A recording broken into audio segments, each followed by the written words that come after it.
In the following podcast, I got to sit down with Gedale Fenster. And again, if you've been under a rock, you don't know who Gedale Fenster is. He is literally taking the world by storm by teaching the deepest levels of Hasidus and Breslov Torah and much other Torah to everybody. It is literally mainstreaming it. And he is deeply involved in the recovery world. He owns a rehab and he is doing incredible stuff. I got to sit down with him when we talked about just so many topics. Mainly, I love that we really talking about the difference between, givers and receivers and where we have to go and how we got to work on our life. He has such a positive approach to dealing with our issues. He makes these incredibly difficult topics much more simple to understand. What a wonderful conversation. I hope you guys enjoy it as much as I do. Remember, like, follow, comment. I'm really appreciating it. The reach has really grown in the last couple months, and that's because you guys have really, really been out there sharing and commenting. So thank you so much, and I hope you enjoy it. Hello and welcome to the Brainstorm podcast. And now, your host, Sonny Perlman.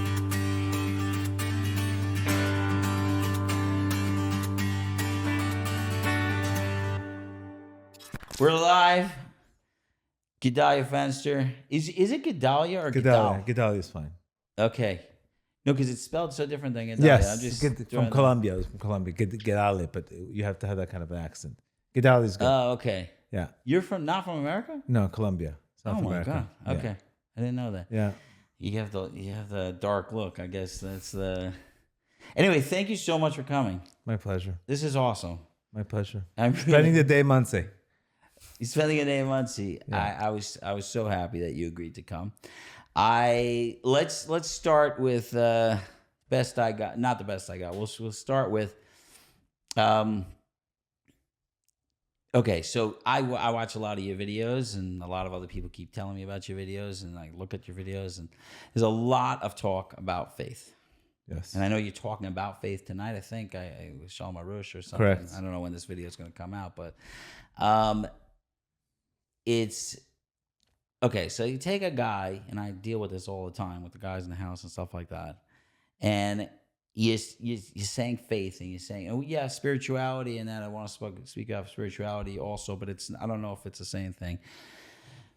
But they just say there is no God. There is nothing. I don't believe in that. I know this is a big one, but I get that. And there's so much you could gain from faith, and you keep talking about it in all your videos. But what if someone is really not? What do you tell a guy who is really starting at negative 400 on this? I don't believe in that there's any creation that cares about me or anything. Mm-hmm. They just don't believe it. It's almost like I watch your videos and I'm like, there's a step that I have to deal with guys that I don't know how to hit that. How do I get the first step? So I own treatment centers, and these are my customers. Yeah. So I like to use a lot of sports analogies. What would you say to Olympic athletes that are mentally mentally picturing themselves succeeding in the Olympics? Well, what is that? Positive energy is faith. Anytime you're able to think greater than you feel is faith. Meaning there's no way you could become an Olympic athlete if you didn't use your positive energy to get there. Correct. Did Michael Jordan have faith? Yes, Michael Jordan had faith. Why is that faith? I mean, does that mean your positive energy? Does that mean I believe I believe that a person could believe rationally. He has no evidence that he's going to succeed, but the fact that I could be positive ahead of a situation is faith. Being there's no I'm loving what you're saying here. Yeah, because people are complicated. They always say faith is God. It is, at the end of the day, it's all God. But anytime that I'm able to think greater than I feel, that's a form of faith. So, meaning there's no real logical reason to believe that you could be an Olympic athlete. Yeah. You need to take a leap of faith. Correct. So it doesn't matter if God's at the end of that? God is always at the end, but the problem is that's why it's so important to get into when people are in recovery. not to go heavy into religion and not to go heavy into that because they can't handle it right now. That's why the 12 steps are so great for that. Right. Because it's a higher power. Okay, of course you have to you have to surrender in life. Of course you have to think positively. At the end of the day, once they get out of their trauma and they get out of then they'll start reconnecting. But anything positive energy where I'm thinking more positive, I'm grateful, or thinking just being positive is a form of faith. It's so interesting because I just gave a class on the every Thursday night. I give the guys from the whole community that we run here. It's a nice group of guys. They all get together. It's like a secret class where we talked about some wild ideas. So this one we were talking about the law of attraction, which I'm sure is similar to what you're saying. Yes. And one of the things, the questions, and I'm getting a lot, is like, why? Why does it work? Like I put it out there, and I put it out there, and I said, well, maybe it works because you open your heart to it.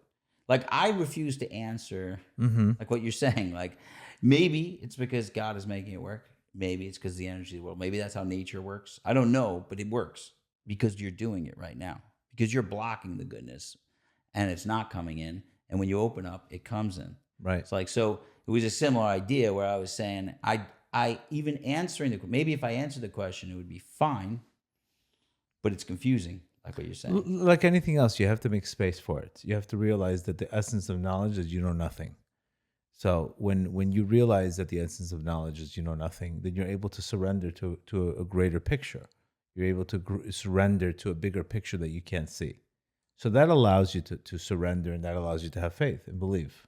What does it mean? The essence of knowledge is that you know nothing. The more you know, the more you realize you don't know anything. I mean, I'm sure you. That's what I learn every year. Okay, so you realize how completely ignorant you are. Whatever you thought that it was a bad thing ended up becoming blessings in disguise. Would you agree? Yeah. Not only that, I have this fascinating thing when I make a lecture or I'm on this. I'm so shocked that someone's listening to me because I sometimes during the lecture realize how little I know. Like I'm like, why are you listening to me? You know exactly. You sure know more than me. I know nothing. I feel this a lot. Right. Especially because I come up with these very strong ideas. Right. And then I go, okay, in my brain, I'm like, maybe. Because you speak from the heart. When you speak from the heart, God channels through you. Right. God works through you. Like last night, I had an event. I had all these notes and prepared and et cetera. All of a sudden, there's no lights. There's no lights. So all of a sudden, I have to come up with some speech, which had planned in 2 minutes when I had, planned for an hour and a half for this other speech. And that speech was exactly what people needed to hear. And yet it took me 2 minutes to come up with that whole spin. So whatever I thought I was going to speak about, even that God takes over. It just flew away. So when this is happening to you 100 times in your life, you'll start realizing everything's what am I causing resistance?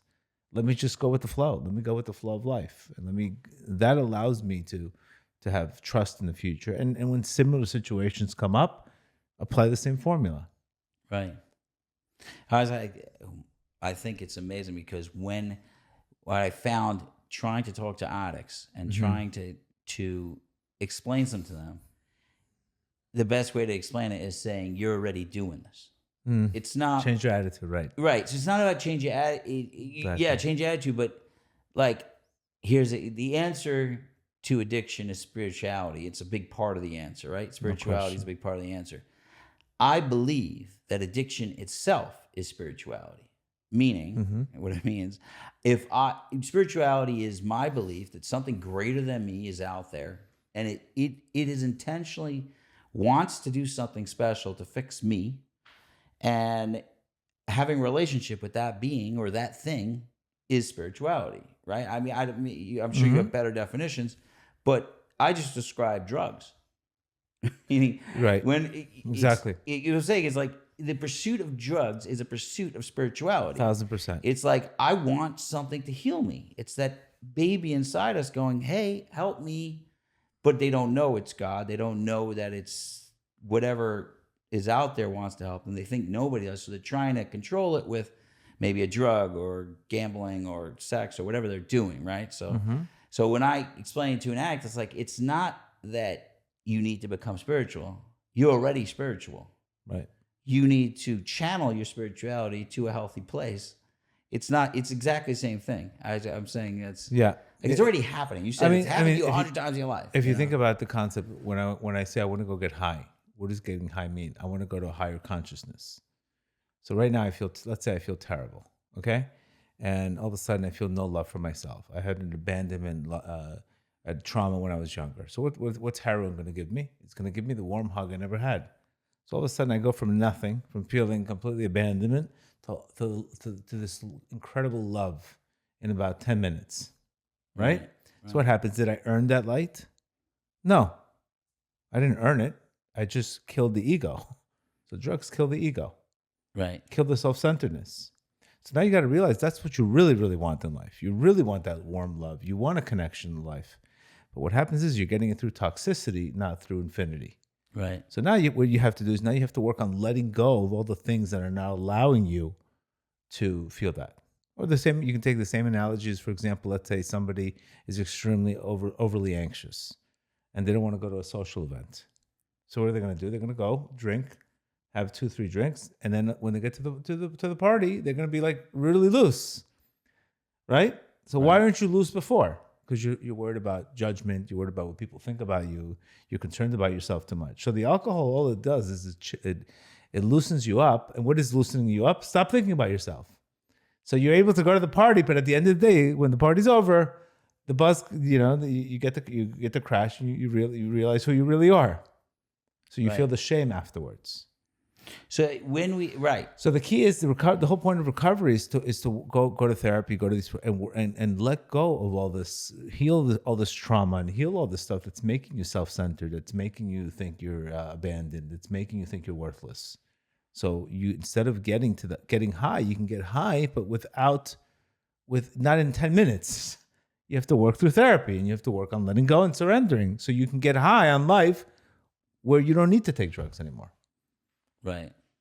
That makes sense. It makes total sense. But how could you not want to get high on life? That should be a problem, that you shouldn't want to get high, because that means you're comfortable with this miserable world, and you're comfortable with just the world of just judgment, etc. You should want to live above. I know. I want to tell you something interesting, because I'm one of the weird few that are in the recovery world, and I'm deeply in the recovery world for about 27, 28 years, deeply in. And I'm not an addict. So nobody really knows that. Everybody just assumes I'm an addict because this is what I'm talking about. I want to tell you my deep jealousy I have for almost every addict I meet, that they are, because there's many times in my life I'm just apathetic. I'm like, I don't need more. That's good. I'm all right. Right. An addict is like, I need more. I need more. It's not enough. Right. And I see my guys, and I realize they're doing it in unhealthy ways. But when they do it in healthy ways, I have a jealousy for that wanting to get high. Right. And I'm like, all right, not high, fine. I don't have that. Everybody's like, you're too cool, calm, and collected. I'm like, a lot of times I'm just not feeling like I need to get high. And I'm jealous of that. I think it's funny because I spend a lot of time telling addicts how special that they held on to this baby part of them that knows that something bigger is out there that wants to save them. Right. And I'm like, are you kidding me? No one's going to come save you. Rabbi Kook speaks about this. Yeah. Rabbi Kook speaks about this. And he says there's certain souls are rooted in tohu, which is chaos. And there's certain souls that are rooted in tikkun. Souls that are rooted in tikkun, which is just normal souls, stable souls. They're not going to go break boundaries, but they're also not going to crash in life.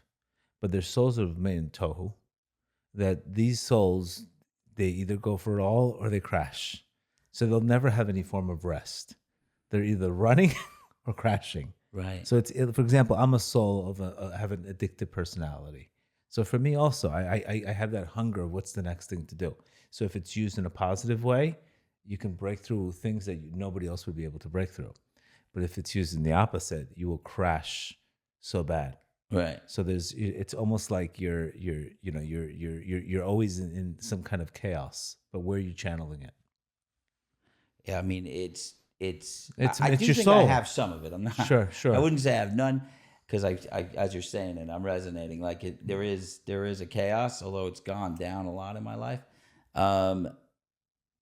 the idea. Okay, so let me switch over to these ideas of wanting more, because I've heard you talk about marriage a lot of times, and I'm always talking about addiction, and I love it, but I think that a lot of people don't realize that everything we're talking about addiction fits kind of everywhere else. It just addiction is kind of the caricature of, if everything went the worst, this is what it looks like. But we're all doing this on some level.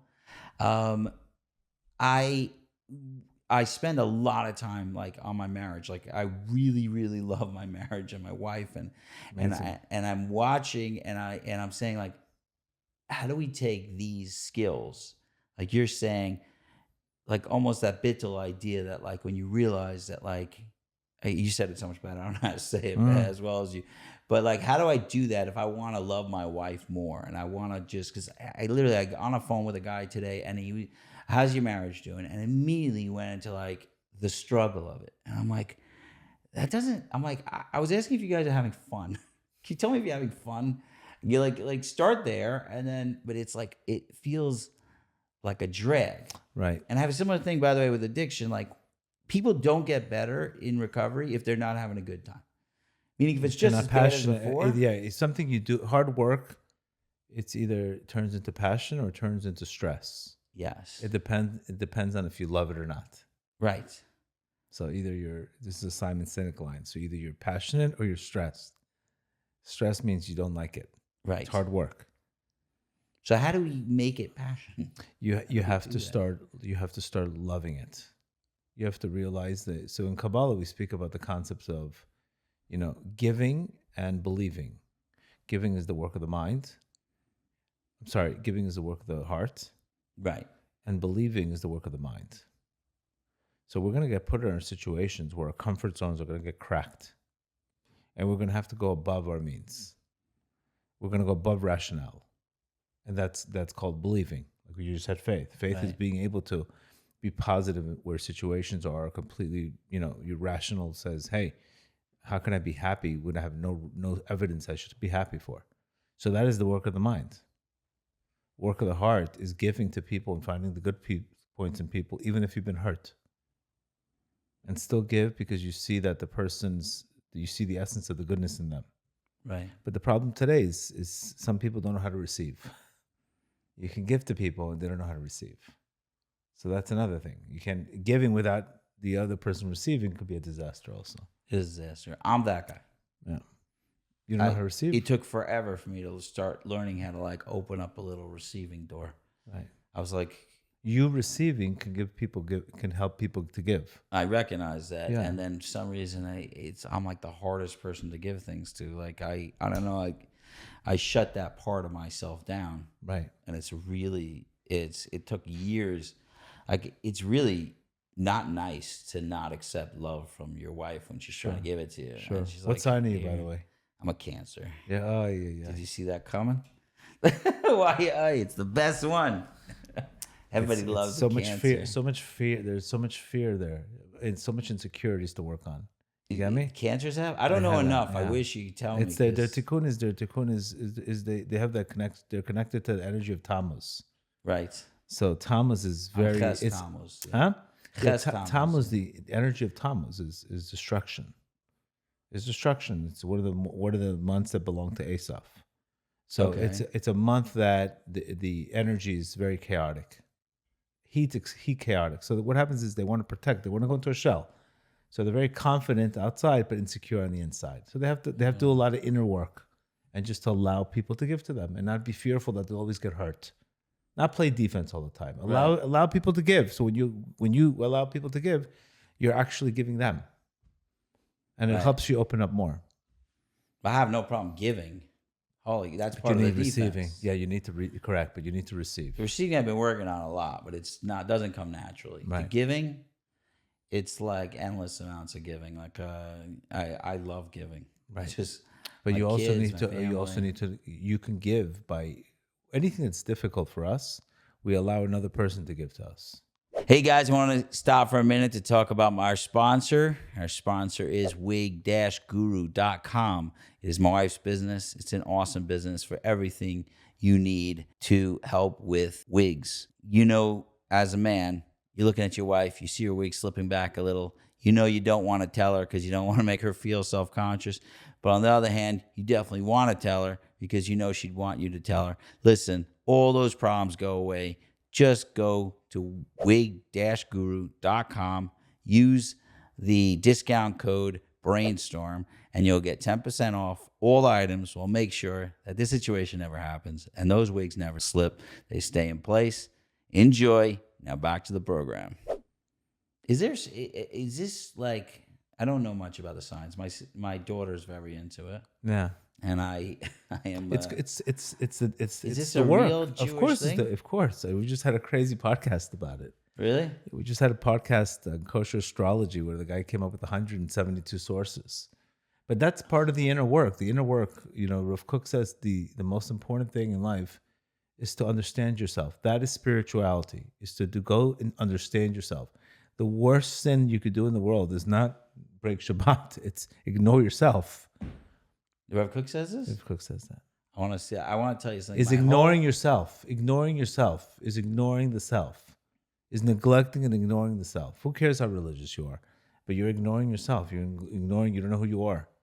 And Rav Kook says that, wow. A lot of Rav Kook stuff is very I want to tell you, connected my that. entire philosophy in the work I do is based on a letter I saw Rav Kook write. Incredible. And It's funny how we're talking about it. Let's talk Rav Kook for a second, because It's wild, huh?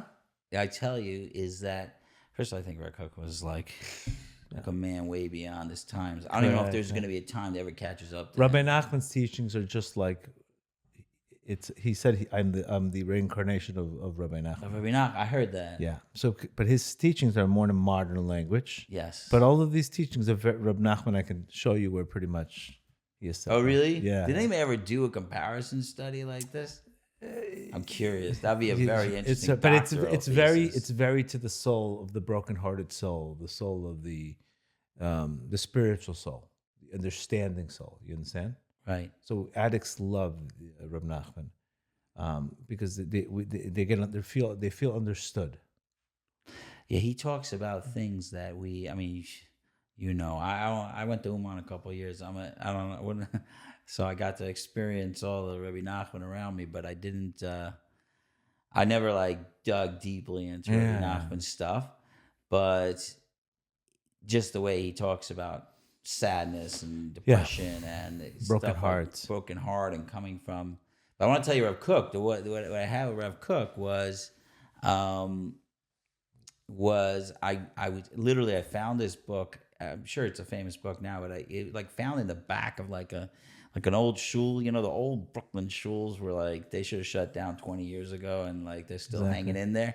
So I found this dusty old book with the Rav Kook letters in it, and I don't know what the letter to him was, but the letter he wrote in response was saying, "I don't care what these big rabbis say. I don't care who they think they are, and I know that you think they're the biggest tzaddikim in the world. Anybody who says there's another way to bring someone back that's not ahava is a lie.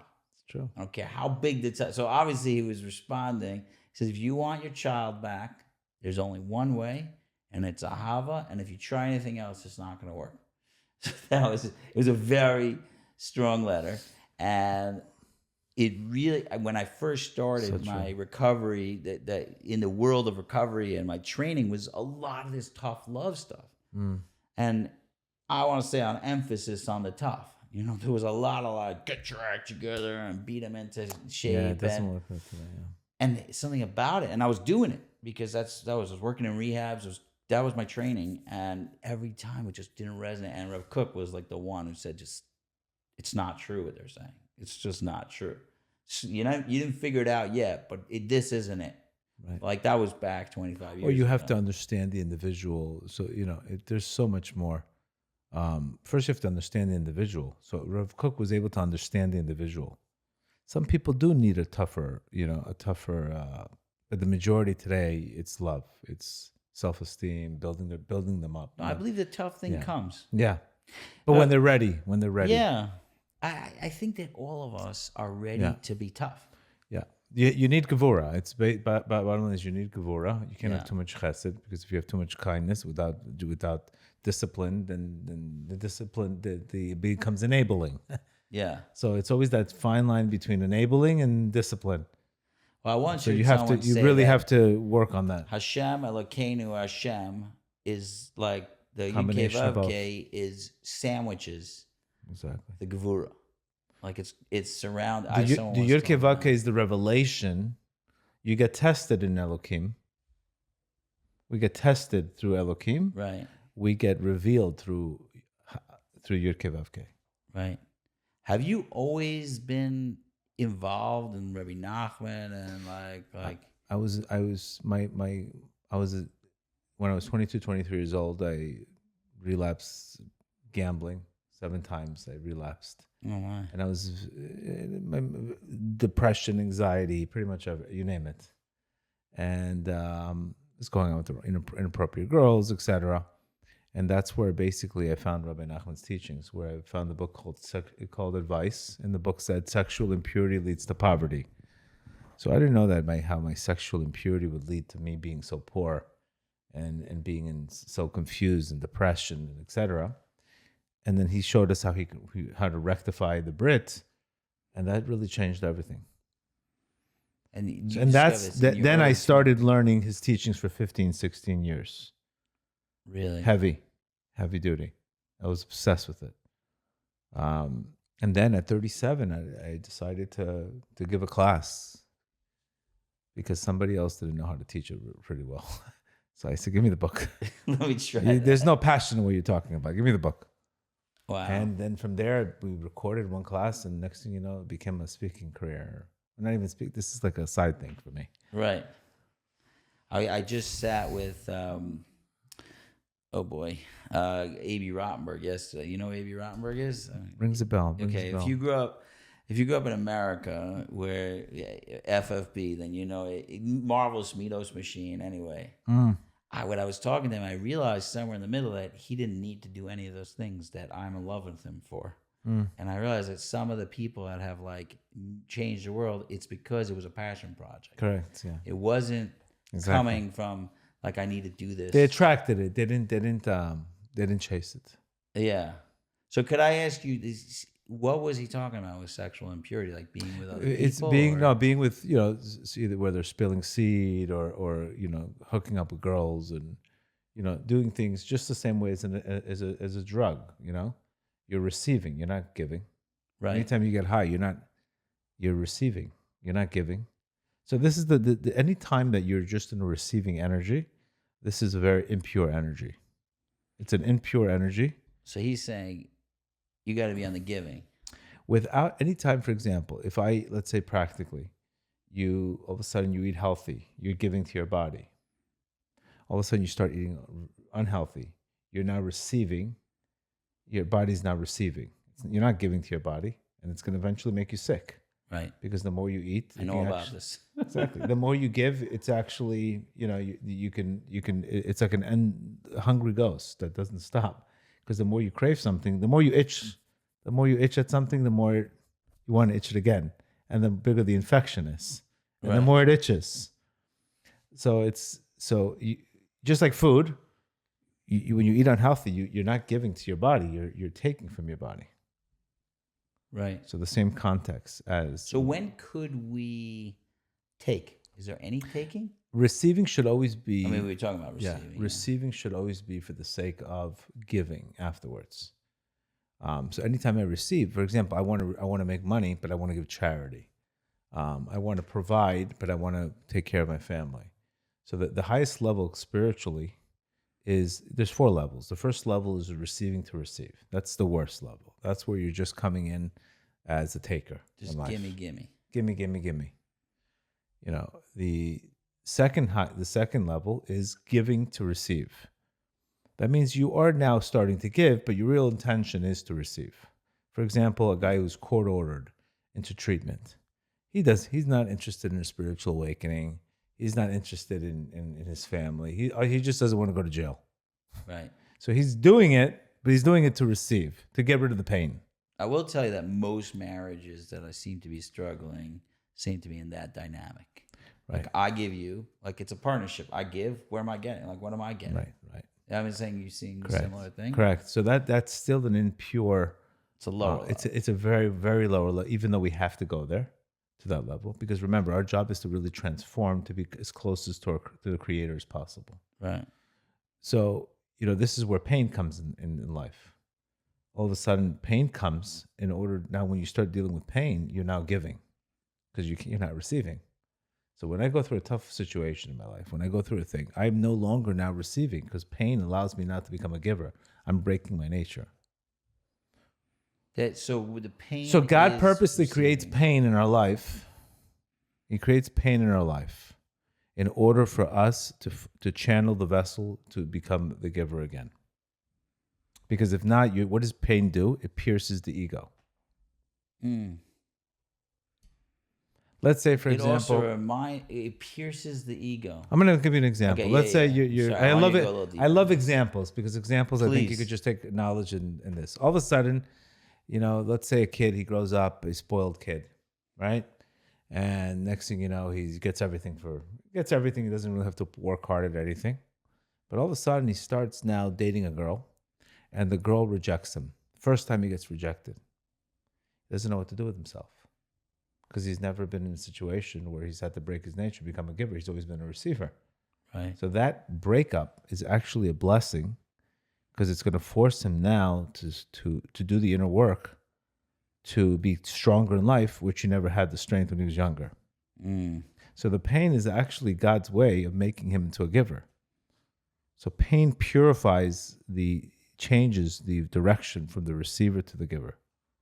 I want you to talk about the other two levels, but what you're bringing up for me is because I believe that your childhood, you go through kind of the maternal part where the mother gives you this unconditional love, and then the father says, "Go climb the tree, go get out there, get moving." Correct. I really think this, and I don't know if you're seeing similar, but I really believe, and I haven't really shared this much because I feel like I'm going to get in trouble from women specifically. So let's find out. Don't forget about it. No, I believe that something has happened with the roles. Fathers are being told, "Shh, I got this," and then the kid just learns about the receiving, and never gets the push. It's not a push. The mashal I use in the desert when we're going through the desert. There were two things. There was the kivshana aish and kivshana anan. I'm forgetting the words. The glory, correct. The cloud, the right? cloud and the light. The cloud is the mother holding you during the day, Right. and at night the father shows you the way. Correct. And he says, "Go challenge," but I'll show you. But you need that. You need both the chesed and the gvura to become a healthy human being. And I'm watching so many people, what you're describing, that they got like an overabundance of giving, but not allowing them to break away. Correct. And I think that has something. And then to they do end up hating the person who did it to you. Right. You end up resenting Correct. the mother who's like making you dependent on her. Because Exactly. that's the thing that's stopping you from moving forward. Because you can't be in a relationship because you're so addicted to love. Right. You're so addicted to approval, and nobody can fill that tank. And it's only if you're focusing on yourself all the time. But I think it's so important. It's actually one of the things I really want to talk to you about is that I feel like there's an absence of So that's a masculinity. cancer issue. That's a cancer issue. That's a cancer issue where they over smother children. They over smother. They're incredible, but they over. It's too much. Too much. It becomes an. Oh over, yeah. I gotta hold myself back. Yeah, I will smother you're away. too much, and Right. at the end of the day, it looks like kindness, but at the end of the day, there's no way they can get that in a relationship. Right. Although, unless it's an abandonment, codependent person just like them. So this is why you have to put them in a situation where they are not used to that amount of over smothering, because then all of a sudden they go out to the streets and. No, but I think part of the job of a masculine man is to tell the mother, and I know I've Yes. done this with my wife, it's all right, they got this. Correct. And like you almost give the strength to the mother. I'm strong enough to protect him if he gets hurt learning how to cross the street, but I'm going to do it. And the mother's has to restrict her Surrender. femininity and say, okay, I'll let you do it. What I'm seeing a lot, and I don't hear a lot of people talking about it, is that I do hear people talking about like, what is the role of the masculine now? What is the role of the man? And I don't think people realize the damage it's doing to our generation of people that don't have the ability to they're addicted to the love.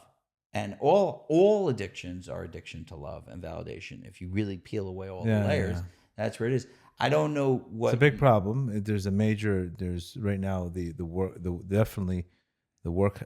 women have to start knowing how to receive. They need to know how to receive because they're taking too much of a masculine energy, and just like it's pretty much 100%. And this is if you think about women are calling 70% of the divorces today. Yeah, I saw those. So just think about this logical thing. We are the feminine, and God's the creator. God's the masculine. So what's happening is also with us. We want to be divorced from God. We want to be out. We don't want to be hyper dependent on God. We want to be hyper dependent. We're falling into the same curse as Eve. Because we don't want to rely on God. We don't want to surrender. We want to take control of things. So we're seeing this this is happening now in the women doing it to the guys. The women are taking it a way too. They need to know how to surrender. That's one of the things that whenever I can help people, I always tell the woman, let him allow him to give to you. Because if you're not receiving, he can't give. He feels not needed. You feel like he's not doing enough, and nobody wins. Right. So you need to know how to be in your feminine. You need to know how to surrender. You need to trust him. You need to respect him, etc. But there's a big problem with that. Of micromanaging, etc. You're not good enough. You don't do this enough. Right. And the guy says, "I can't please you anyway. I'm going to stop giving." And then they get exhausted and they get rejected. Right. Yeah. No, I find everybody is like, it's weird. It's not working. There's a major problem. It's in the air.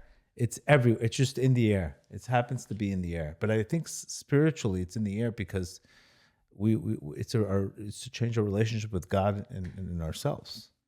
But do you think it has something to do with the time period? Like I think spiritually, so. Something's happening in the air. I definitely feel like this is something that's happening in the world right now. Because I blame it on the confusion of like women going out to work and stuff like that, and like they're taking the man role and the woman role. I'm not blaming it on women. I also want to make that very clear. No, because men have to stand up. Why aren't you standing up? Men have to stand. As long as the guy is standing up, men have to stand up and women have to back down. As long as the guy is doing that.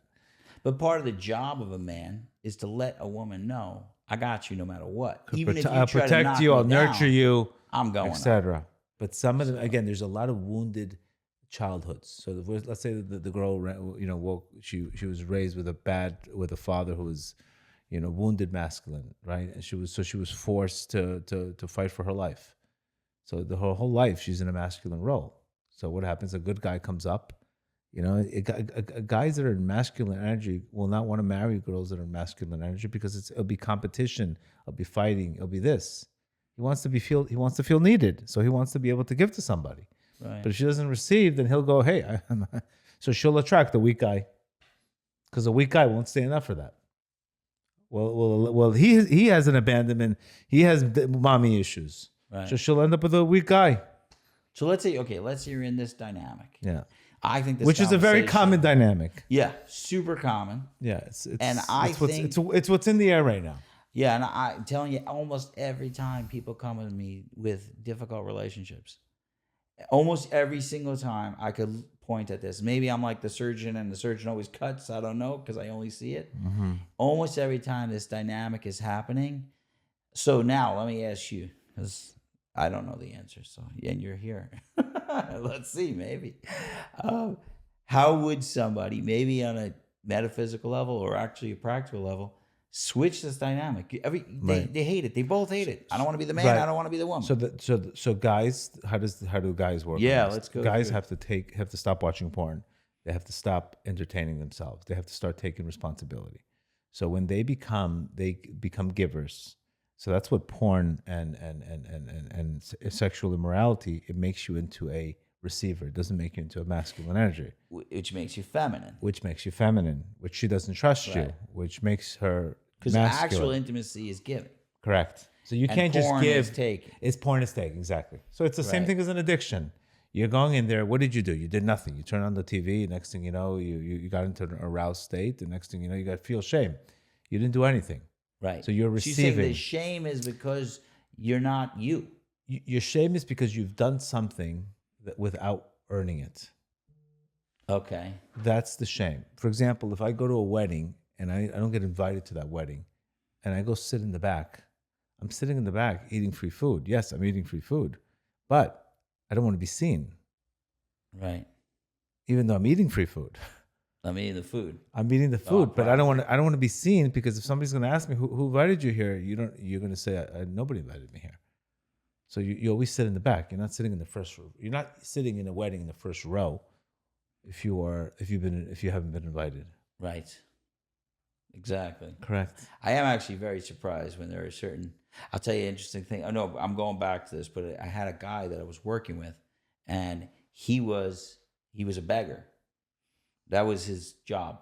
He went out every day and he would beg, and it was somebody I was working with because he was like struggling. He was a bit homeless, and every day I had to give him. We had to work on the strength to go into that shame and beg. I don't know how many people have a client like that. Yeah. But he eventually moved on because he grew himself.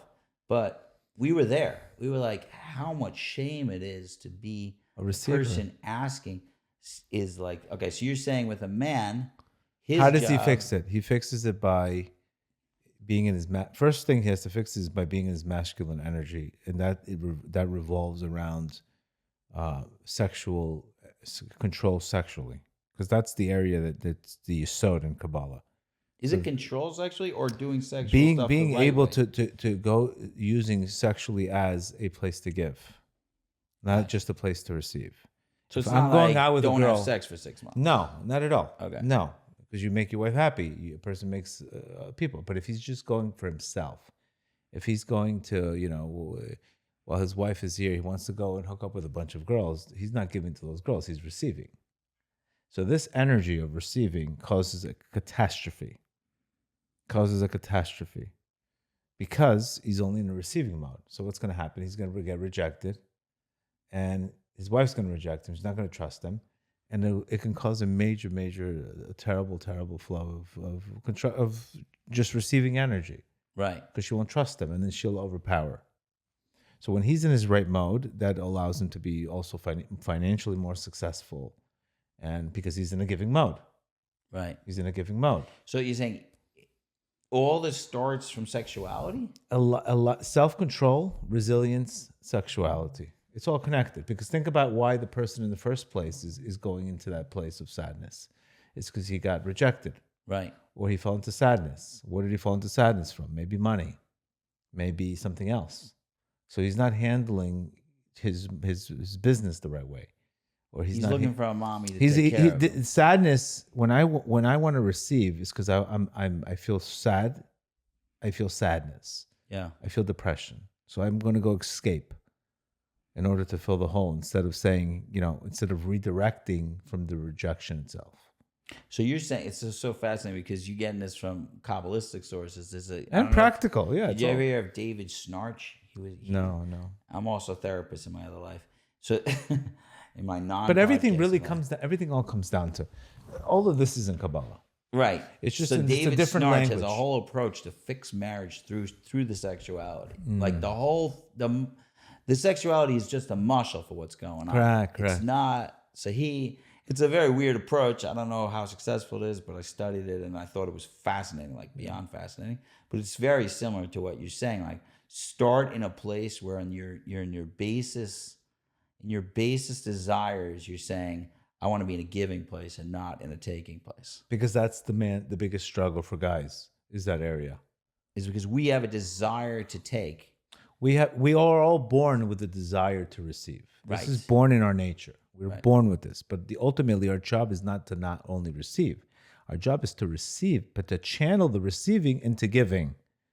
Okay, for example, I'm going to give you an example. So let's get to the third and fourth step, right? Yeah. So the first step was receive to receive. The second step is I'm now giving to receive. The third step is give to give. Okay. Give to give, which is now when you've mastered something you're giving without any intent. I'm coming to treatment, and I'm coming to treatment for a spiritual awakening because I know this is the right thing for me. I have no intentions of receiving anything.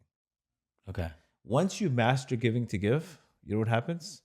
Then you enter the highest stage, which now you are receiving, but you're giving.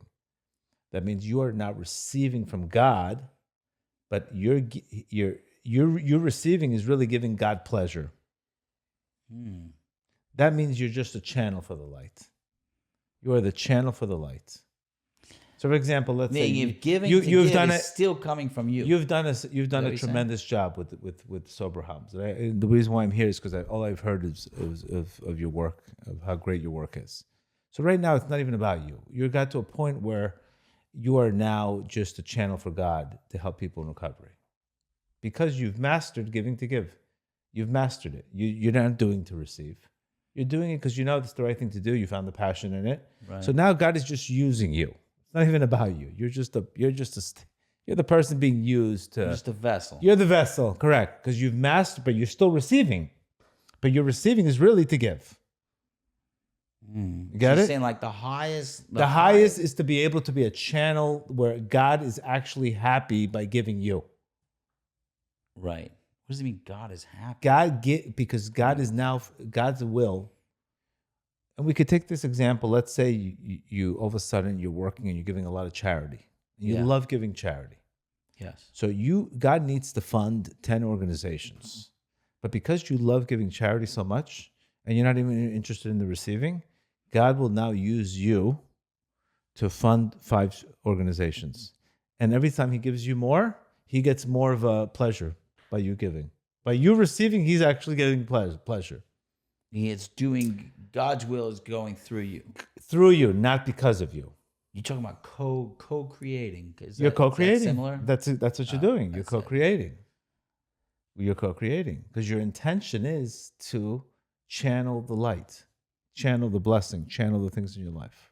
So how do we know if we're there? Are there indicators as we go along? Yes. And I want to take you back to the marriage example again. The indication is looping. when you're doing something, you know, there's a great line that people always say: "No good deed goes unpunished." Yeah. Right? But that's not really a Kabbalistic line. No, but it feels right. Okay?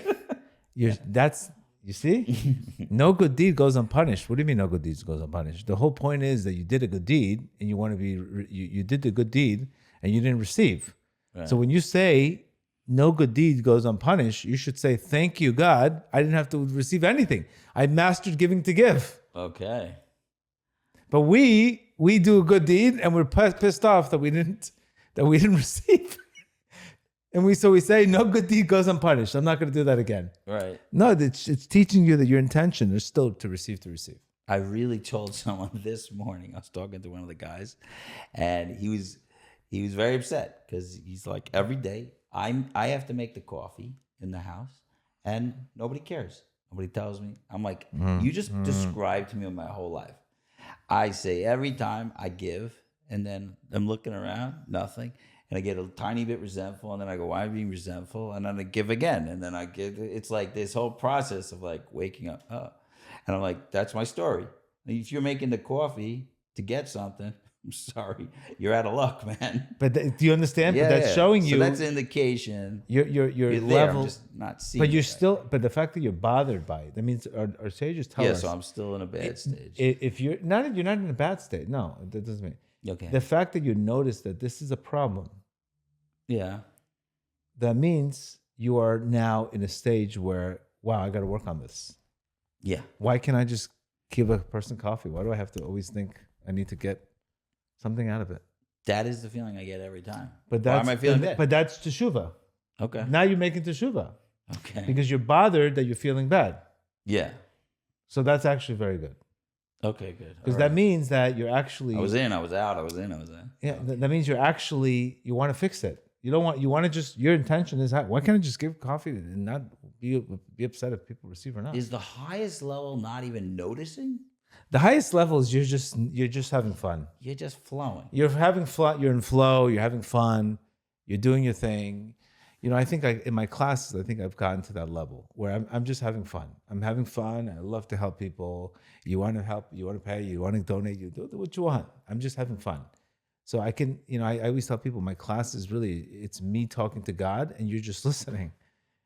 But the minute I think about you, whether you like my classes, whether you don't like my classes, whether I'm pissing you off or not, then I'm disconnecting myself. Because now I start getting, if I'm worried about what you're saying, I won't go to give. Now I'm receiving now again.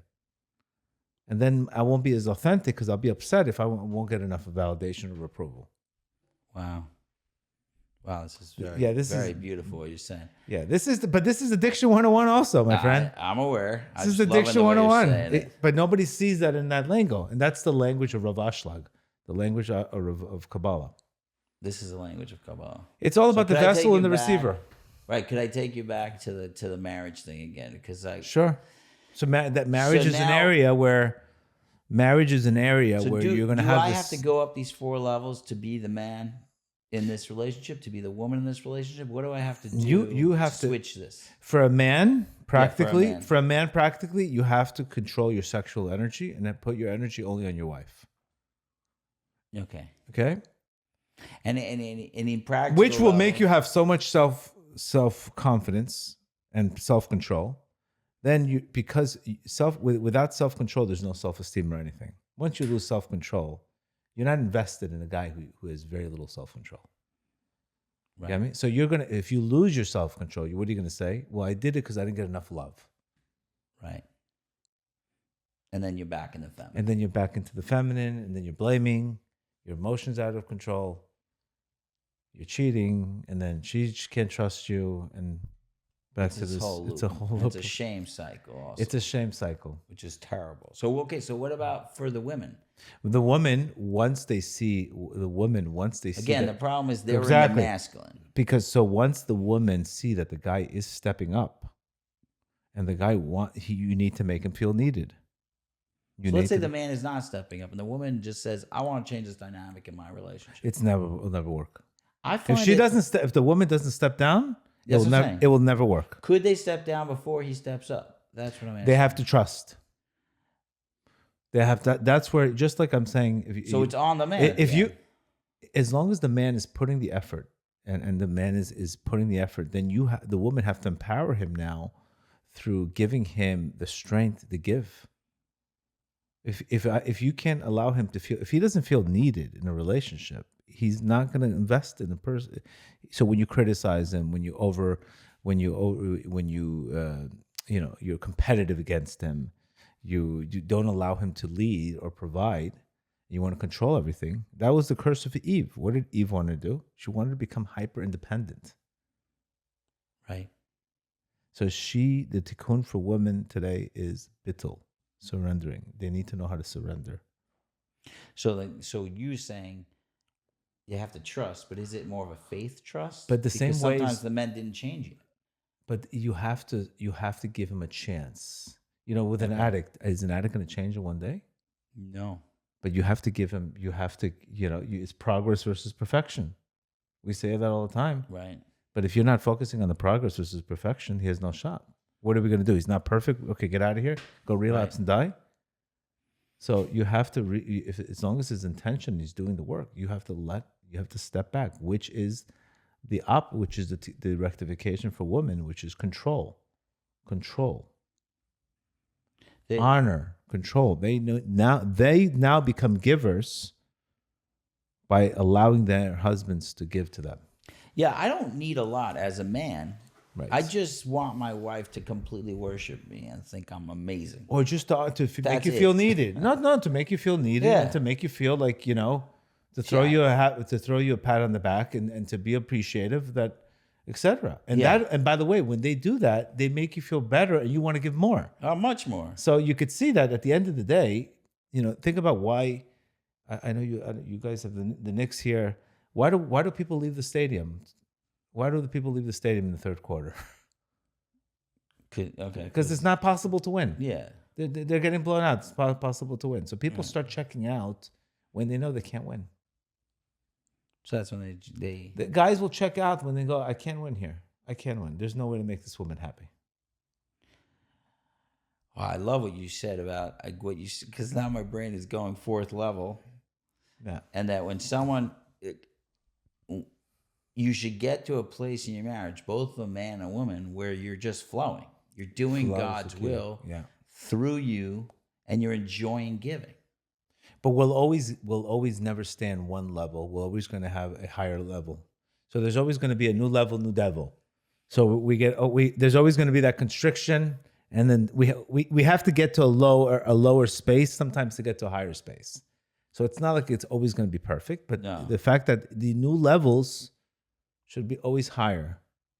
So I believe this because I have everything kind of broken down into 3 stages, like in my whole philosophy and the sober livings that we have, and that there's the dependence, independence, interdependence of Stephen Covey. Stephen Covey talks about these 3 levels, and I have found that everywhere we go in life, we have to do all those levels again. You're breaking into maybe 4 levels, but it's 4 levels. It's right. So, and I agree. I just didn't really. And by the way, the 4 levels are Yud Kei Vav Kei, 4 levels of God's name.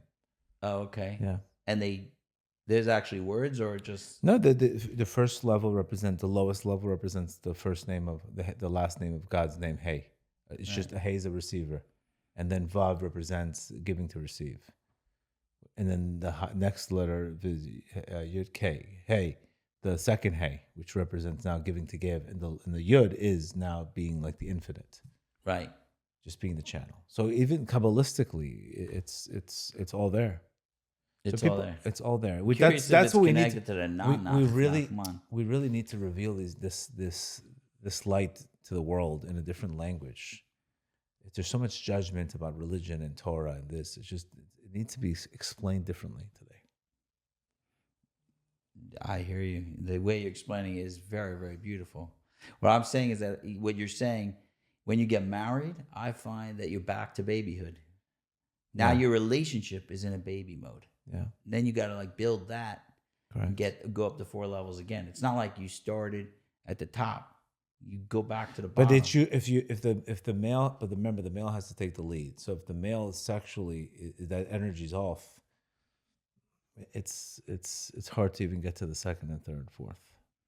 So it starts there. Just like can you build a relationship with a guy who's addicted to weed and porn? I mean, what could a woman do? How could she give him? How could she allow him?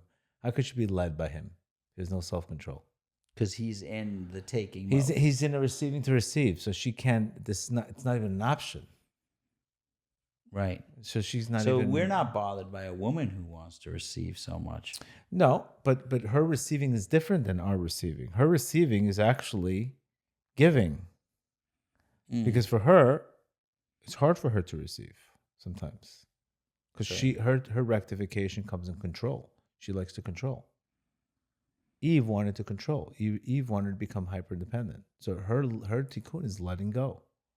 So you're saying, oh wow, okay. That's her tikkun. Her I'm tikkun having is like little aha moments. in yeah. my Her brain right now. tikkun is actually knowing how to receive.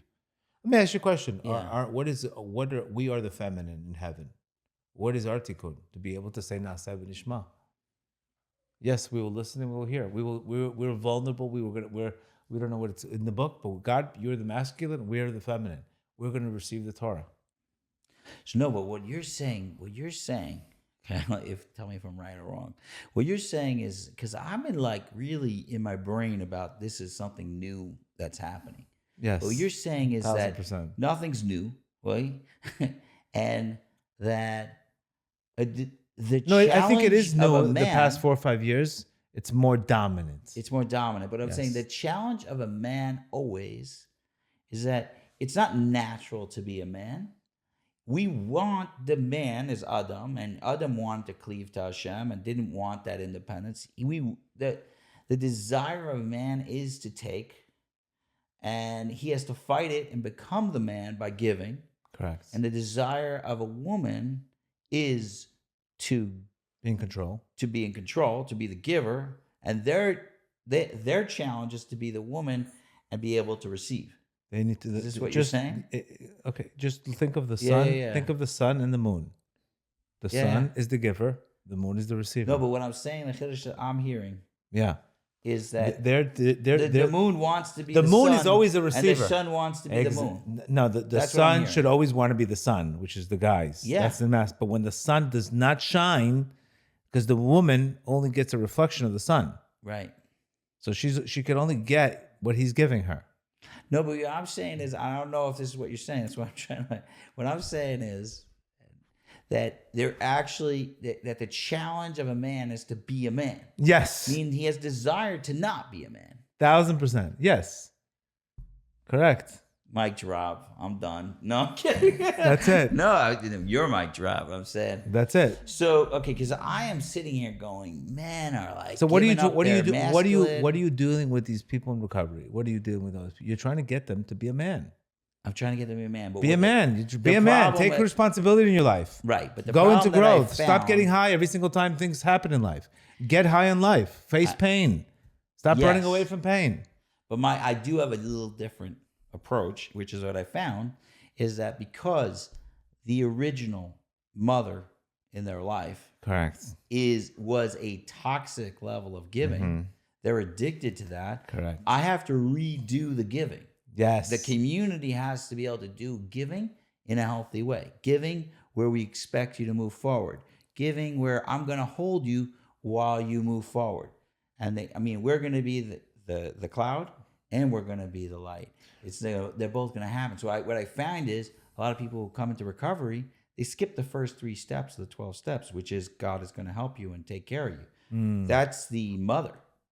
And then the father says, okay, step 4, start working. Boom, boom, boom, boom, boom.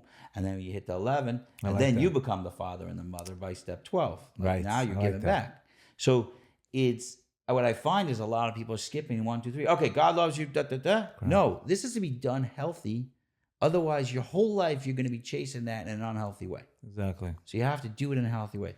So, I'm a little, that's probably the only, brand new thing that I, brought is that we focus deeply on the nurturing part. Right. Like you see in this house, it's just beauty.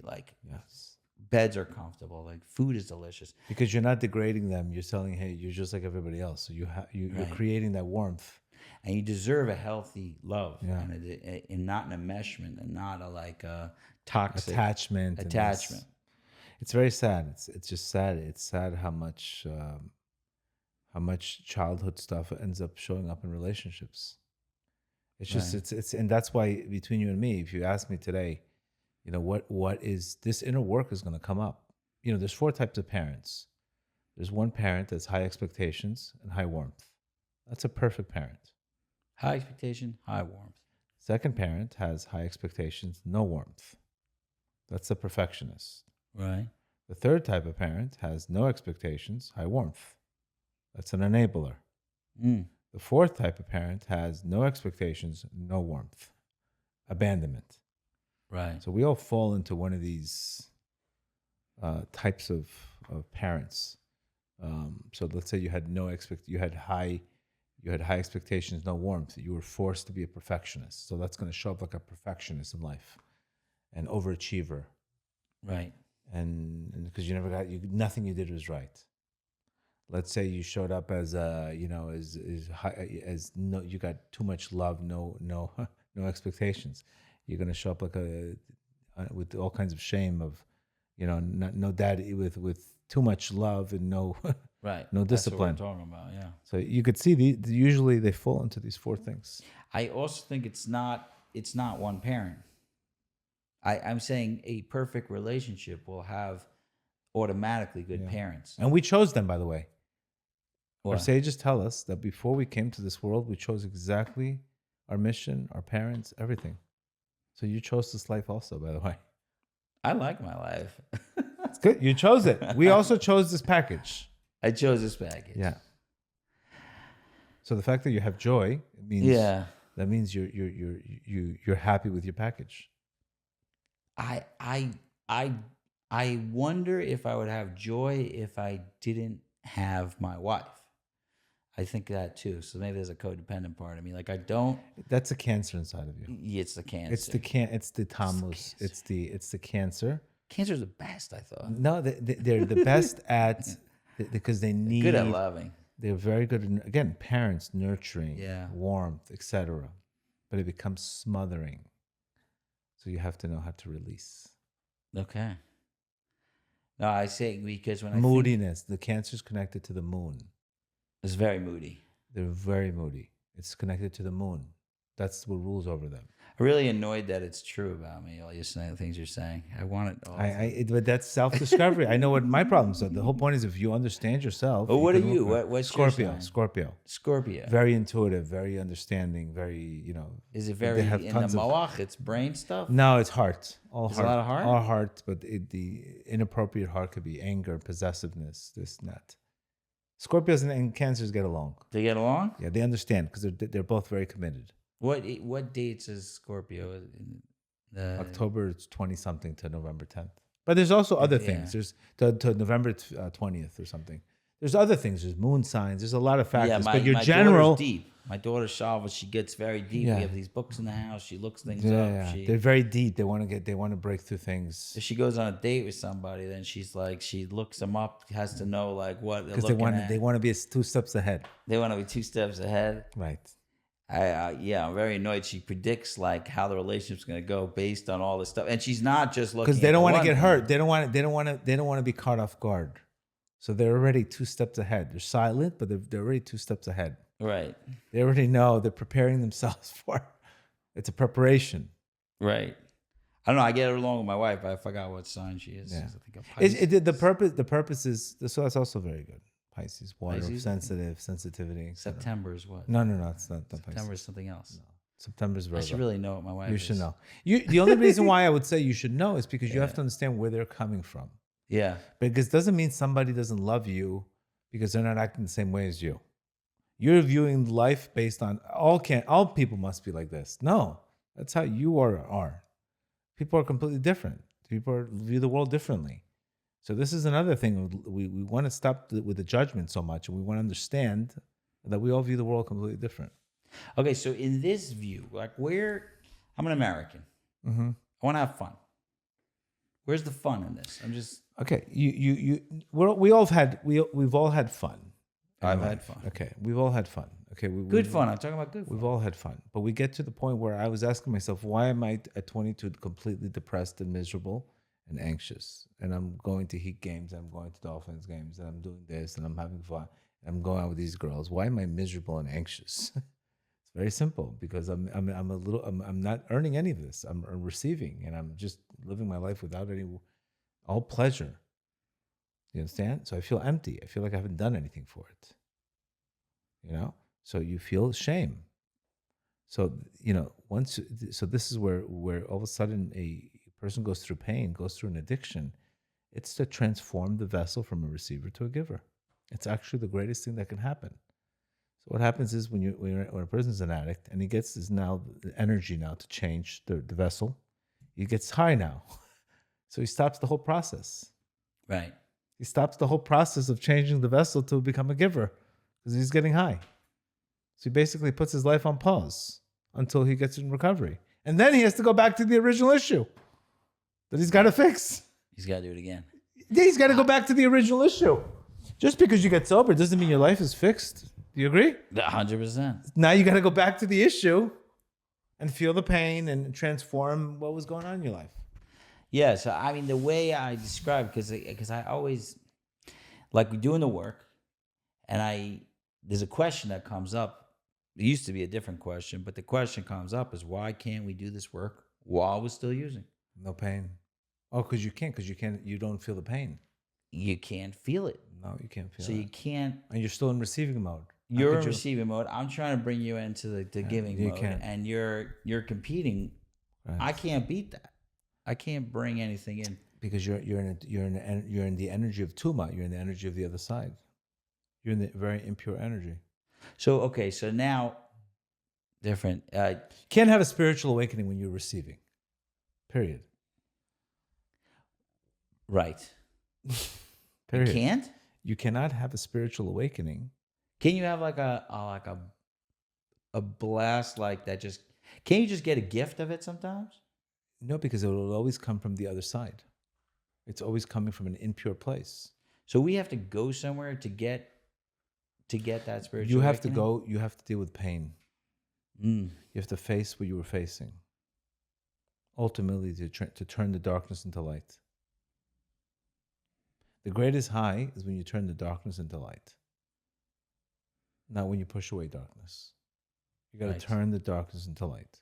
Do you think our generation is in general a generation where we've been told that pain is bad, and that and that we have to avoid it at all costs? Yes, I think it's. I don't think it's. I don't feel. I don't feel this generation is resilient. I feel like we just project, we blame others. It's very hard to do the inner work because that means it's on you. It's weird because I have this thing. But it's not working. You get a It's headache, not working.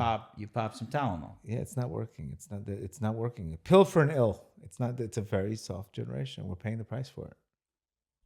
And More things, more connections, the weaker people.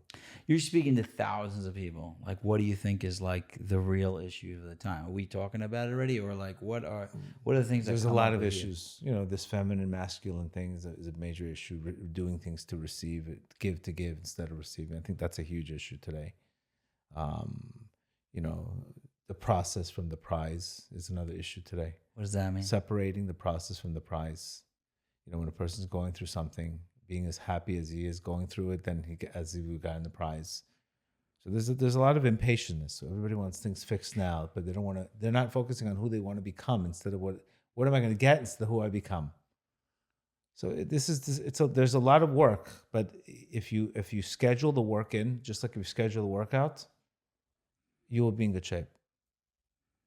You got to schedule it in. You got to schedule the work in. If you don't schedule, what kind of work? Are in we talking mine is talking to God, reading about it. You can't do the inner work as a tourist. Bottom line, about? Right. you got to sit there and say, hey, you know, God forbid I've been diagnosed with stage 4 cancer. I want to, God forbid, but I need to get rid of this thing like it's my life is on it. Right. I can't Yeah. just say, oh, I got a tumor. What's the big deal? We got to look at it as we have this problem. And the reason why we haven't beat something is because we didn't know how bad it is yet. Yeah, that's one of the things I always say about addicts. We have the gift of desperation, and that stands for God. But the idea that they know they have to change. Yeah, I mean, It's yeah, because they're change in receiving or- energy. Yeah, they're in the wrong energy. They're in the wrong energy. You can't be happy in that energy of receiving. It's against nature. You can't be happy in the wrong energy. Okay, what about on the other side? Are they? You were talking about kind of the cancers, like the over giver. Because there's Is a it lot giving of, to take? Is that what it is? the energy of Tammuz, the energy of cancer that could be that some is that they smother, they overprotect Right. because of fear of abandonment or fear of not approval. So they overdo it. So they have to be more like My kids less are in of- big trouble. Huh? That's it. I'm cutting them all off tomorrow. They're done. I got to work on myself. No, but you need that warmth. That warmth's amazing, but it can't be over. Okay. Can't be over. Anything is great. It's incredible to have a cancer parent. You understand? Right. It's incredible. It's incredible. But it can't be, you have to let them fall a little bit in life. Have you had like really strong beliefs and then like realized how dumb they were? Like, I'm curious. Right now, there's so much, I've been learning too much teachings from Rabbi Nachman. So you get knocked out. and Rabbi Nachman, the Baal Sulam. So my beliefs are basically what I read. That becomes my beliefs. So I don't have independent beliefs. I have the book. I just believe in what they say. I know what's worked for me, and I just go all in. Wow. So that becomes my consciousness. That becomes my consciousness today. What is it? Yes. Okay. So Rebbe Nachman. Can we use Rebbe Nachman for a second? I have people I'm dealing with, just the level of depression and just downness. And I know he talked a lot about it. Yeah. I don't know enough to be able to. But like, what does Rebbe Nachman say? Like, you're in the pits of Gehenna. Like you're there. How does Rebbe Nachman say? What does Rebbe Nachman say about moving out of that? What happened in October 7th, right? We were in the pits of Gehenna. Yeah. right? Would you say that was a good example? Definitely true for me and everybody I know. But that energy of chaos created so much of a chaotic shift that we were forced to now reconnect. So sometimes you need chaos to change everything. I mean, depression is chaos. The energy of the too much just the hopelessness. But what I'm trying to explain is when you go through a tragic situation, it's to break the vessel and to restart. So the goal would be to accept it. Rabbi Nachman, for depression itself, he says the first thing you should do is judge yourself favorably. Focus on something good that you have. So like gratitude. Focus on something positive. Focus on something positive. Right? That's where he starts. Right? And then he'll tell you that because once you focus on something positive, at least your focus is completely different. But what he does is he doesn't call depression. He calls it. What he says is anytime you fall, it's to make a new level. You understand? He doesn't call it a depression. He calls it a constriction. Now, depression is when a person has given up. Right. You understand? That's when the depression. A person just gives up on life. Well, that's how some of these people are feeling. I know. But it's a feeling. It's not reality. Well, I know that. Yeah. Just wondering how to have that. So you need to understand that if you ask the majority of people are depressed, it comes down to one thing: I didn't receive. How many times did you see the study about how when people were depressed, they told them to go volunteer? Yeah, of course. And they were completely happy. Now let me ask you a question: how did volunteering solve these issues? Because they shifted because they stopped thinking about themselves all day long. How did the situation get better? Because they stopped thinking about themselves. Depression is very rooted in thinking about self. Of course, there's clinical depression also. But usually it's when you go outside of yourself, when you do things for others, it's the beginning of getting out of any darkness. So Rabbi was really talking about like a paradigm shift. Like Yeah. It's a complete shift. Yeah. Okay. What causes also depression, Rabbi Nachman says, is sexual immorality that's one of the biggest causes of depression. I do have an issue. I'll just. That's another according to him. I mean, I agree with you on everything you're saying, but I have this issue, and I deal a lot with the guys, and the level of shame that people feel, specifically men, for masturbation. That level of shame, I can't understand why there is a law that every person I know has broken. I mean, I don't know. Right, of course. Like I can't understand it, and it is so much shame. The porn, I 100% agree. Like that's living in that world, but every yeshiva bacher, every person out there has been nichshal in this area, 100%. and the level of shame, to the point where I meet a guy, he's 30 years old, and he's still an Orthodox Jew. I'm like, what's wrong with you? How are you able to withstand that many sins? You know what I'm saying? Like, so many people I've seen them, they felt so much shame from the sinning. It's so hard for me to conceive. Because it creates a klipa. That particular sin. What is it? What do you mean a klipa? It creates, for example, when a person wastes seed, it creates it should have been a human being. Could have been a human being. Okay. Let's see. So what happens is that it becomes a negative entity, a negative spirit, right? And that negative spirit comes and attaches to a person because you created it. Kabbalistically. Okay. You created that negative spirit. When you waste seed, you create that negative spirit, and it attaches to you, and it makes you confused. It makes you depressed. And it makes you have brain fog. This is true even without pornography? Of course. Okay. Because you're using the seed the wrong way. You're using the seed, the potential for human force, which is your human force, your energy. It comes from your brain. It comes and it becomes. Now, God is very patient with people.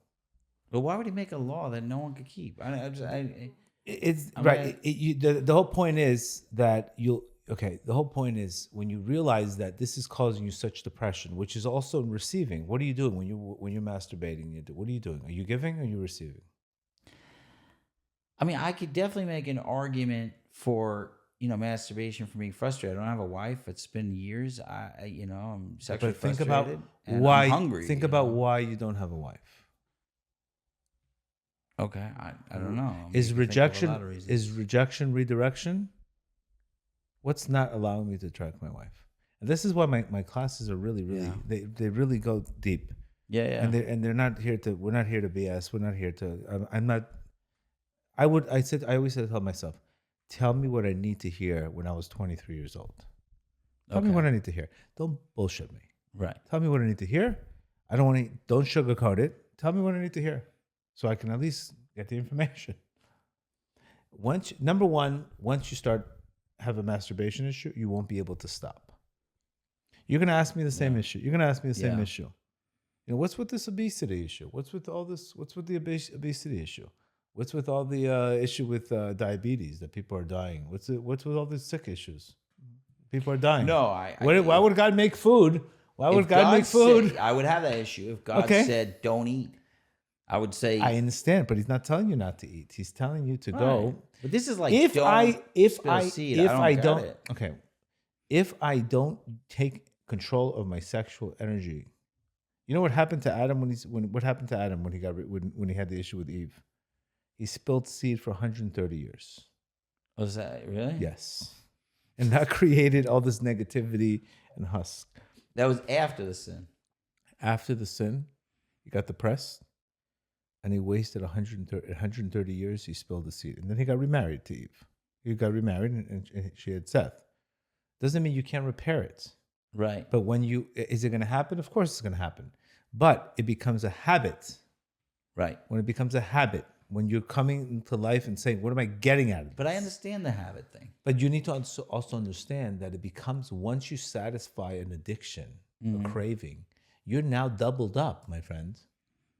You're now doubled up in that. That itch that you had that only took care of your foot is not going to be enough, my friend.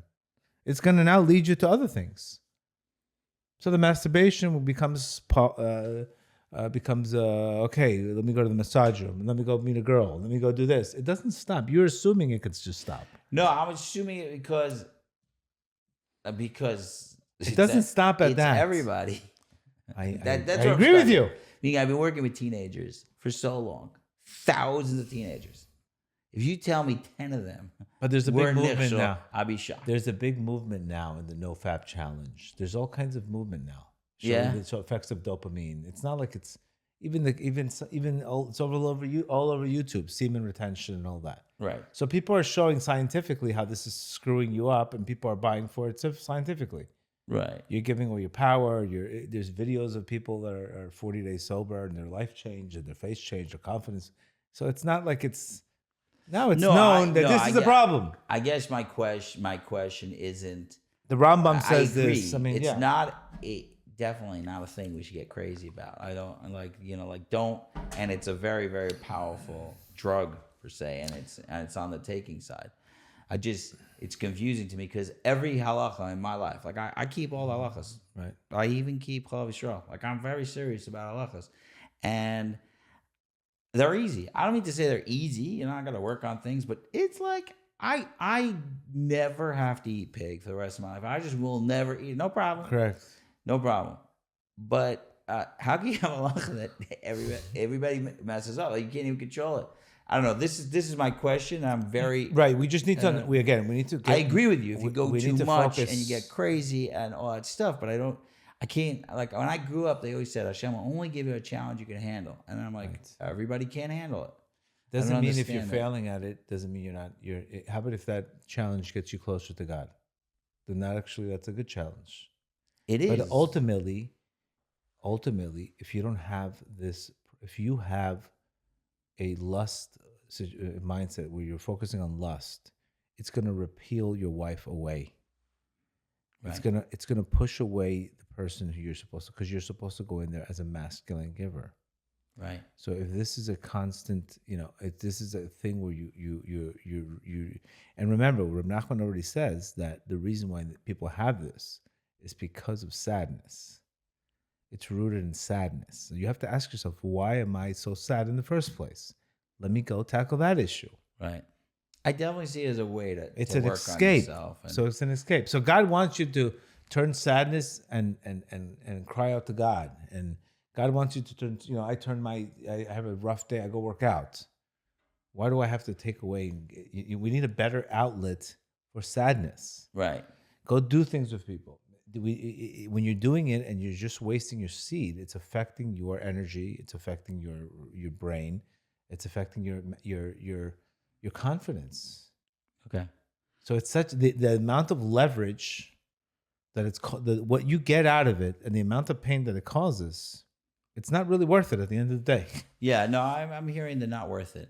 I'm just confused. Right? You're hearing the not worth it? I'm getting that, but I'm like very confused because there's so many people that are coming in feeling so terrible about an Avera, and I just want to say like it's like have this to is look at it maybe a differently. higher level. It's not an Avera. That's how I think about They it. have to look at it differently, and that's how that's why I've been so successful. I never went to yeshiva. I went to public school. Right. Okay, how in the world is my podcast? How am I talking in front of Rabbi Rush? Like, how in the world did I get to where I am today? It's because I realized the truth in some things, and I changed. I said, you know why I stopped spilling seed?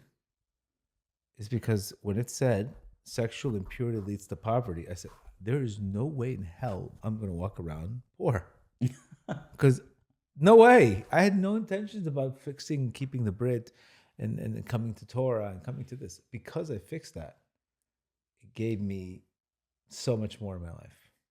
Wow. Okay. But my intention was, I don't want to be poor. I don't want to be poor. That's Okay, I said, I don't want to be poor. okay, so you said something. I passed over it because, but my brain went. I need to ask about it because I was still talking about this. But you said about rejection. Why aren't you married yet? That was like amazing take, but I didn't get to hear the whole take. What does it mean? Like it's, rejection is teaching you need redirection. If I'm going to a job, God forbid I go to a job, and I get like turned down from 5-6 places, maybe I'm rejecting myself. Maybe I'm rejecting myself is why other people are rejecting me. I mean, we see everybody's rejecting us. It's Everybody a calls good you a camel. Maybe you're a camel. It's because you're thinking like a camel. You're acting like a camel. Right. So it's spiritually we should look at a rejection, and we should say I need a redirection. So when a girl that you want rejects you, sometimes you got to look at it as a redirection. That you're not in the right energy.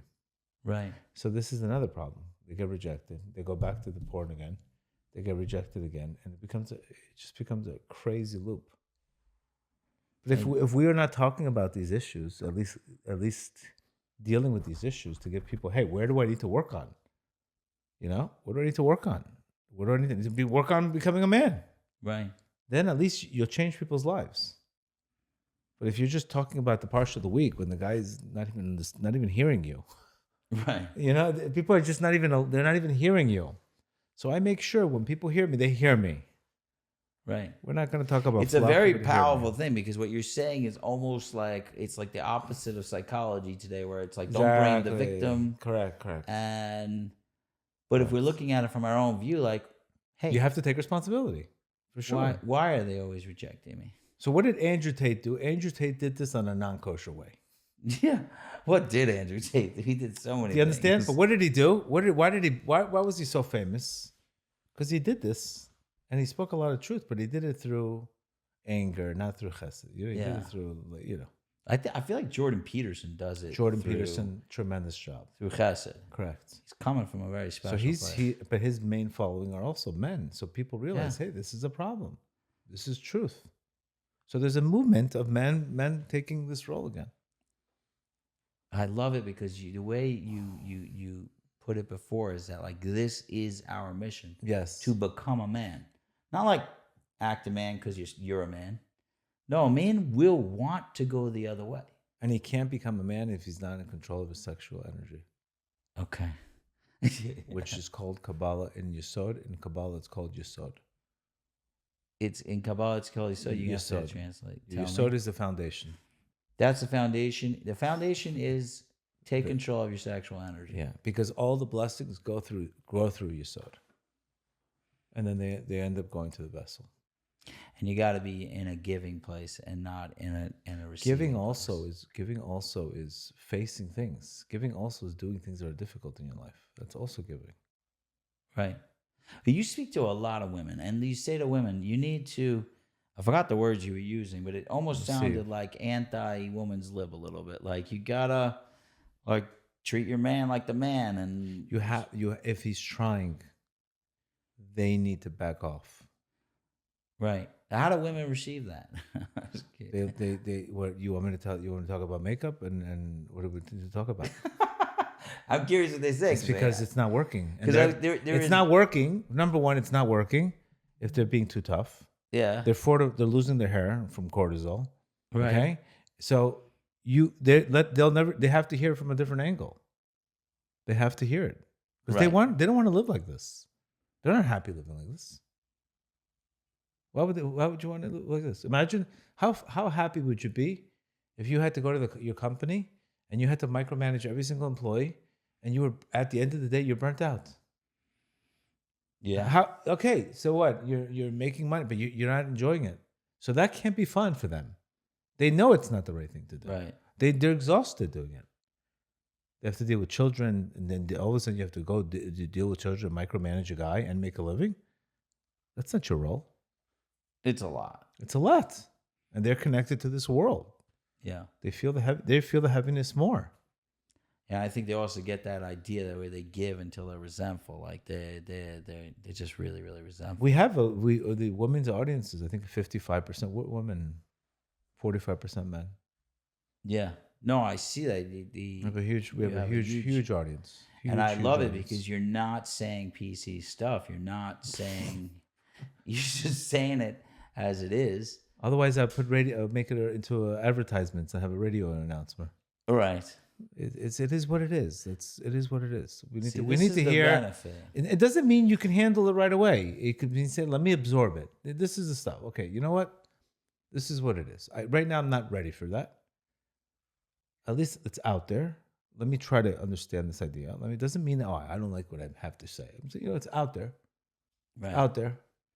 Let it sink in. Let it sink in a little. We're not saying for people to, I'm a very modern person. You're not going to perfect the stuff. But it's out there, and you have to little by little and put it and just put it little by little. Put it in. Any idea has to go through 3 stages. It's like the embryo, the pregnancy, and then it becomes expanded consciousness. Right. So these ideas, they have to little by little get planted inside of us, and little by little they come inside of us, and we become what we become. That's awesome. Okay, I'm gonna ask you this. The question. The funny thing is, this question for you might not be so relevant because you have a very big following and you are actually saying what you believe. But the question is, if you had standing on top of a rooftop, yelling to the world something, didn't matter. Like you want to say something to the world. What's that yell?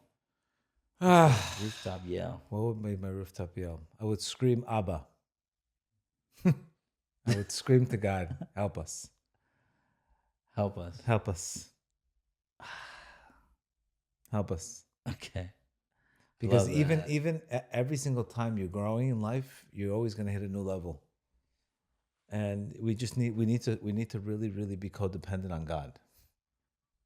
That would be my message. Just help. Right.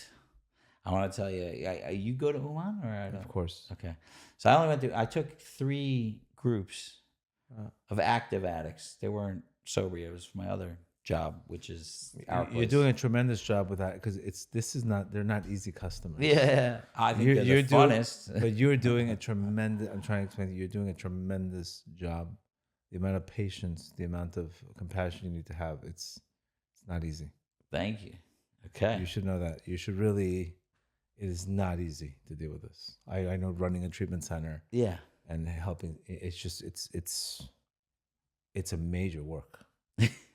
Thank you. It's a major work. And from you, that's a lot because you're actually doing this work. It's a major work. Yeah. And it's a major every work. single person is massive. It's like, where everybody doesn't want to deal with it. So you're Yeah. doing a tremendous work. Yeah, so it's good. So I want to tell you, I took 3 years. I took guys to Uman, just because you reminded me of the story. And one year I was sitting there and I was really struggling with my faith, and I was just like upset at God, and it was just a really tough time. And I took all these guys, but I got to sneak off a little bit. Like usually I would and I was just sitting on the steps right outside the Tzien, right where the Rebbe's buried. And it's a huge milling crowd. And then I just hear this one Israeli kid, and he's lost. And he's going, Abba, Efata, where are you? And I couldn't stop crying for like 2 hours. I was like, yes, where are you? That's beautiful. How beautiful is that, huh? He was Is there anything more? Is there anything more beautiful than that? Yeah. I think that's what you needed to sing. Yeah, he was just, I was just hearing that. If you go to Uman, you should see, what do you think the Tikkun HaKlali is? Everybody praises the Tikkun HaKlali. Yeah. It's all to fix the sexual problem.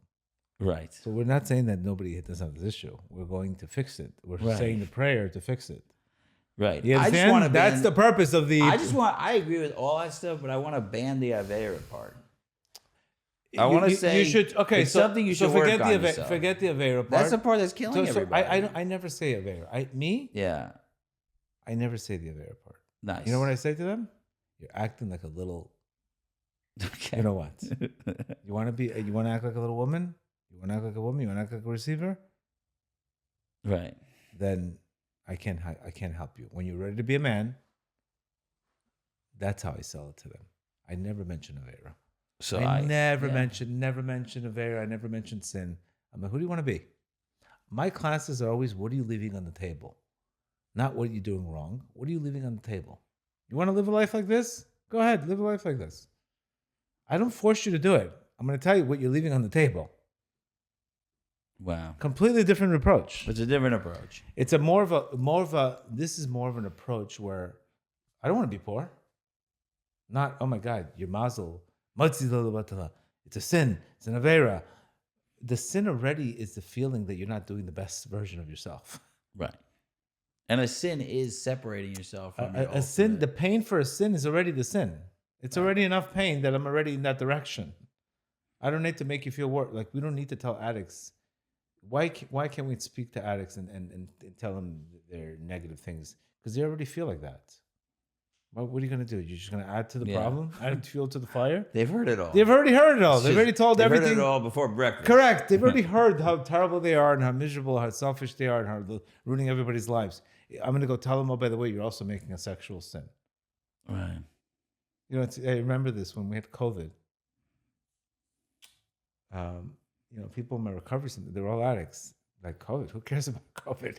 Because they're so used to chaos. Right. Like, COVID was like, what's the big deal? It's COVID. They didn't care at all. They didn't care at all. Then they found out they get free money.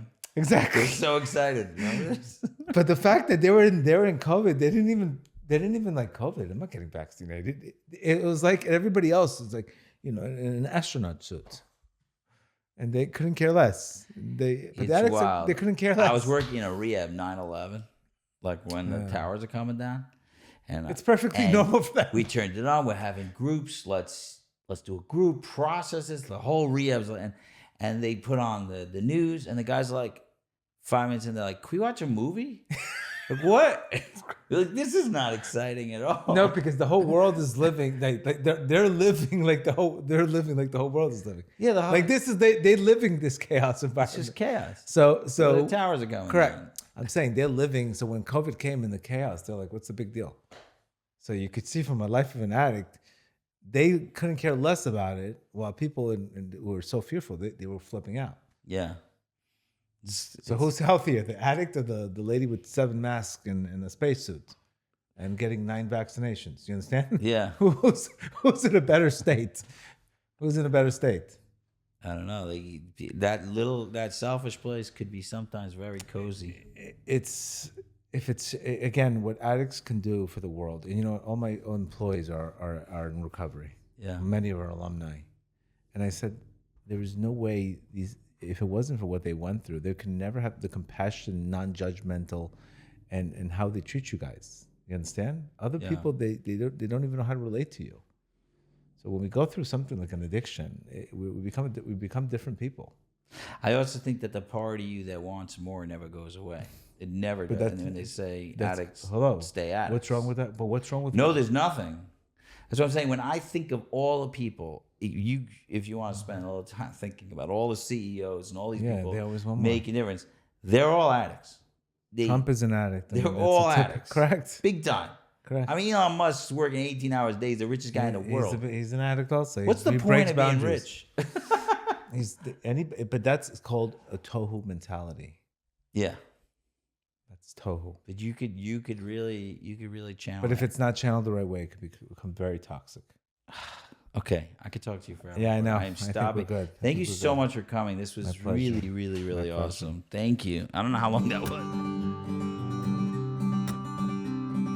Thank you for this day that I've been given. Thank you. Thank you. Thank you for this chance. Thank you for this chance to live anew.